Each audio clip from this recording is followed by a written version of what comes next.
lorsque nous nous sommes séparés, nous avons en projet un certain nombre de choses à faire qui incombaient au Présidium selon le mandat que la plénière lui a donné. La plénière nous a demandé de faire un effort pour que, en son nom, ceux des Tchadiens qui sont dans les partis, dans les associations de la société civile et qui sont encore hors de la plénière puissent être des nôtres. Sur cette mission, nous avons fait deux choses. Une large concertation avec les groupes que nous avons pensé être des groupes qui ont exprimé explicitement leur mécontentement pendant les séances antérieures.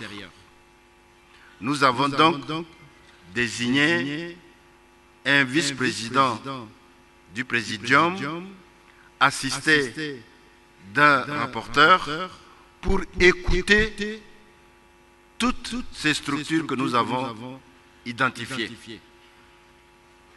Nous avons donc recueilli tous les desiderata de ces structures.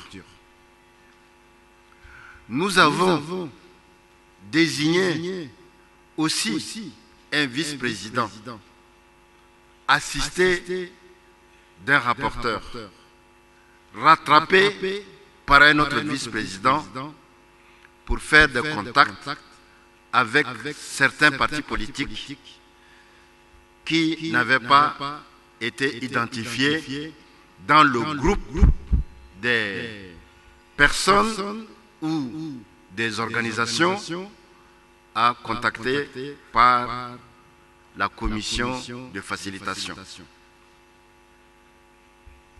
En ce qui concerne la commission de facilitation elle-même, nous l'avons rencontrée dans la moitié de la journée des 48 heures pour lui expliquer sa mission, les objectifs attendus, et nous les avons libérés pour qu'ils s'organisent en leur sein afin de faire leur travail. Le Présidium a reçu seulement un pré-rapport ce matin. Mais nous leur avons dit que nous n'arrêtions pas les négociations, les discussions, mais que la plénière continuait aussi son travail. En cas de besoin, ils peuvent nous contacter pour nous demander si, au nom de la plénière, le Présidium peut prendre quelques initiatives. Donc, le comité que nous avons mis sur pied continue son travail. Je tiens à vous informer que comme toutes les choses que nous faisons dans notre pays, ça ne regroupe pas que tous les gens qui sont d'accord. Il y a aussi des gens qui ne sont pas d'accord. Il y a des gens qui sont mécontents. Mais notre devoir, c'est de faire en sorte que, entre nous, on ait une conscience claire de notre responsabilité et du travail qui nous attend. Et donc, vous avez remarqué ces dernières 48 heures qu'il y a beaucoup de communiqués qui ont été diffusés pour dire qu'ils ne reconnaissent pas la commission de facilitation qui a été mise sur pied par le Présidium au nom du mandat de la plénière.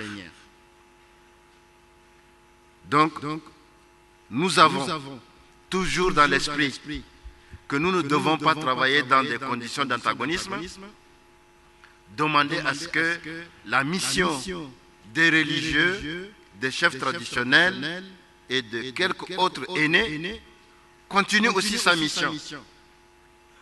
Mais tous les rapports échoueront ici par le présidium qui vous en fera une communication. Il n'y a pas de choses qui seront cachées.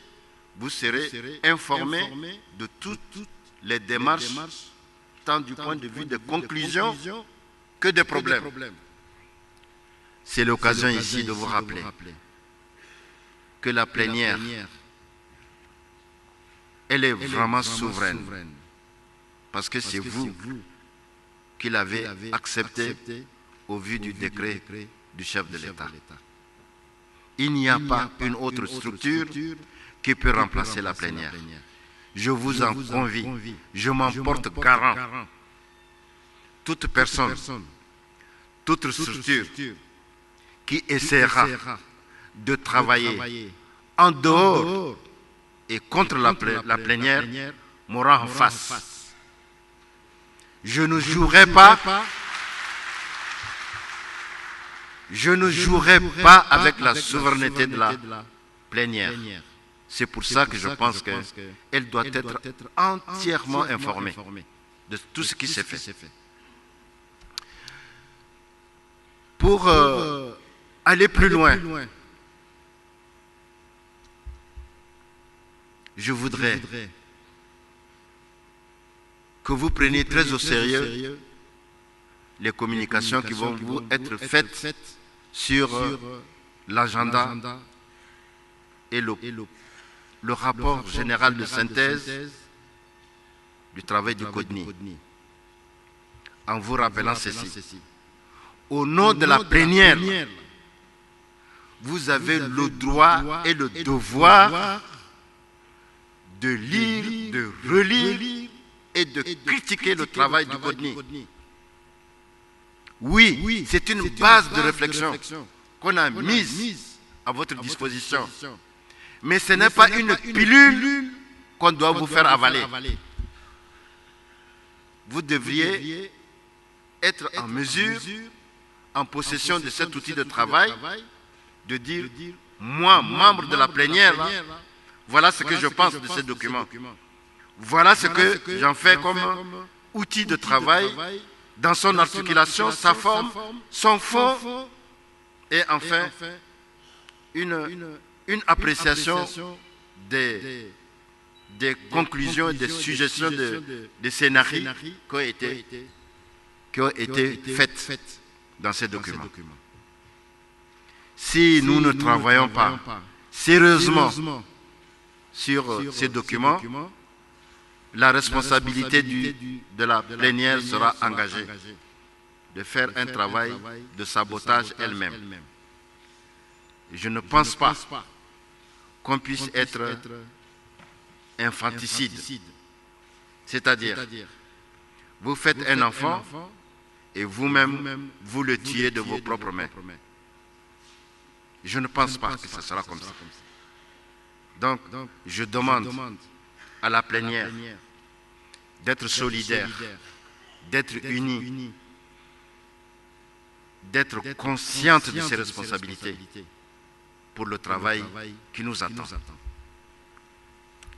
Maintenant, avant de passer la parole au rapporteur général pour dérouler donc, notre programme là, je vous dis quelque chose de tout à fait personnel au bout d'une petite remarque que j'ai faite dans la salle.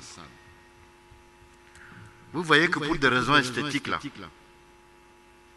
on a mis ici bleu, jaune, rouge.